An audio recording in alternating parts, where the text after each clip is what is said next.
The International Space Station stopped responding to transmissions 2 days ago. If you Google the ISS, you will get all kinds of answers for its purpose. Some sites will claim it is purely for scientific gain and to see how zero gravity affects the human body, while others claim that it is for the advancement of water purification methods. They are all lies. You have been lied to, and you are all going to die for the sins of our government. Nothing I do matters now. I don't have much time left. But maybe I can warn you all before it's too late. Maybe someone who reads this will listen and expose all of this. The craft that you are all told to be the ISS is nothing more than a satellite. It is a giant tube that generates a massive field that bends light around it. It's technology that we've had for years and is used to hide the actual ISS. The real ISS is a giant circle with a circumference of approximately 2.3 miles across.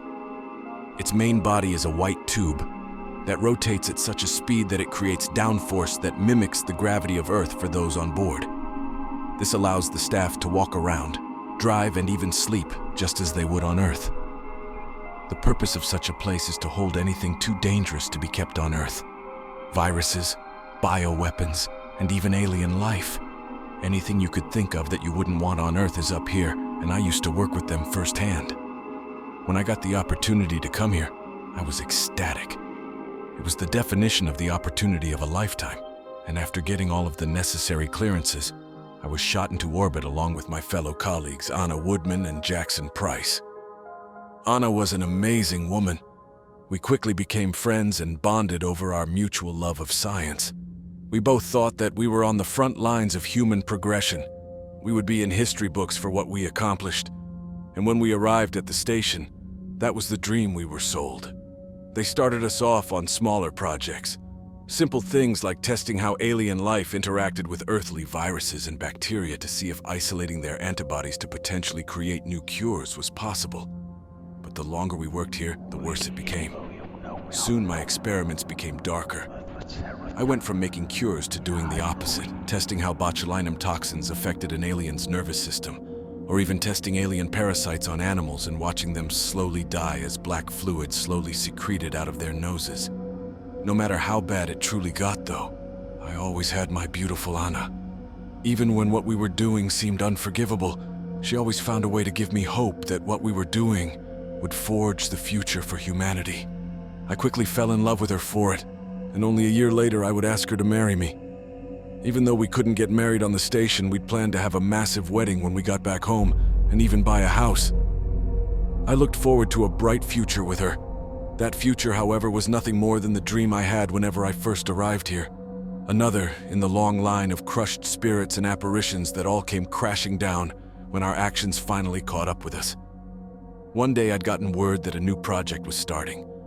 Some genius had come up with the excellent idea to infect an alien with mad cow disease. Aliens are strange. We've only ever discovered a few different kinds, but the ones that are the most plentiful are the standard, big-headed, gray-skinned creatures you imagine them to be. They are the scouts of a race that reside a few star systems over, and the government has acquired a plentiful amount of test subjects due to their many trips to Earth. Their brains are very different from ours. Their neural pathways are nearly 3x more efficient than our own, and have nearly 2x the regular mass of a human brain. Pair this with a special strain of mad cow disease that's been bombarded with every known antibiotic known to mankind, and you get the end of the world. Stage 1 of the infection isn't all that bad. You will experience a mild hunger followed by the feeling of needing to sleep fade away. The feel of hunger will only get worse as you slowly fall into madness. You see, the disease not only takes the need of sleep away, it takes the entire ability to as well.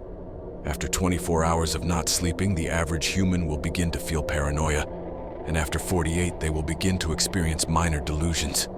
I can now conclusively tell you all that after a week of no sleep, they will be full-blown schizophrenic. Pair this with the now unbearable hunger and slowly decaying prefrontal cortex, and you get violent and horrifying shells of humans.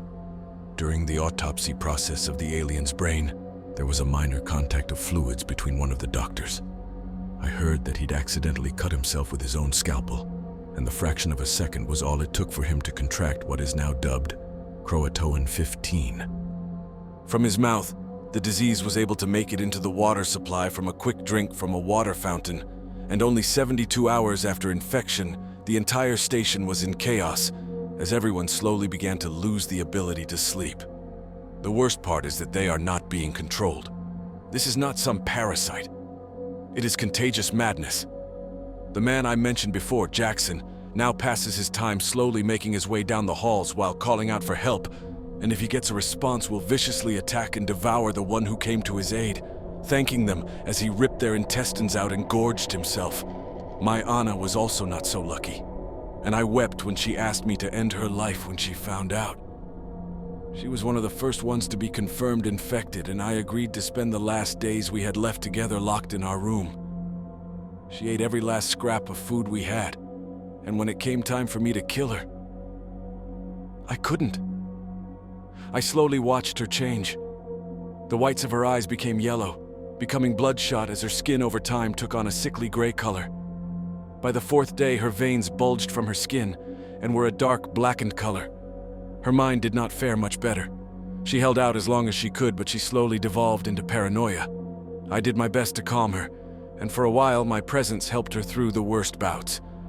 But now it's been nearly 6 days, and she is currently staring at me from across the room.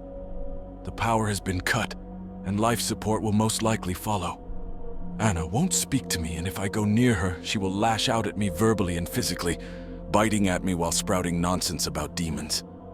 Her hair is slowly falling out in clumps, and she has not blinked the entire time I've observed her.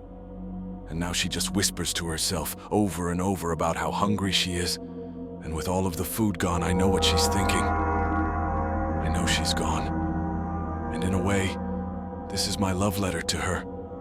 The last thing I can do. I'm sure if I really tried, I could get this door open and leave, but I won't. I'll see this through with you, Anna. You never once left me alone, and it's time for me to do the same for you. Anna, I love you, and I'm sorry I didn't have the strength to put you out of your misery. I will never see your beautiful smile again, and I'm sorry I was never able to give you the life you wanted. This is my warning to you all. Me and Anna's warning. We are all dead. Do not trust your government. Do not let them get away with this. Even though I'm a selfish, weak-willed bastard, please do not let them get away with taking Anna away from this world. Damian Winters and Anna Winters.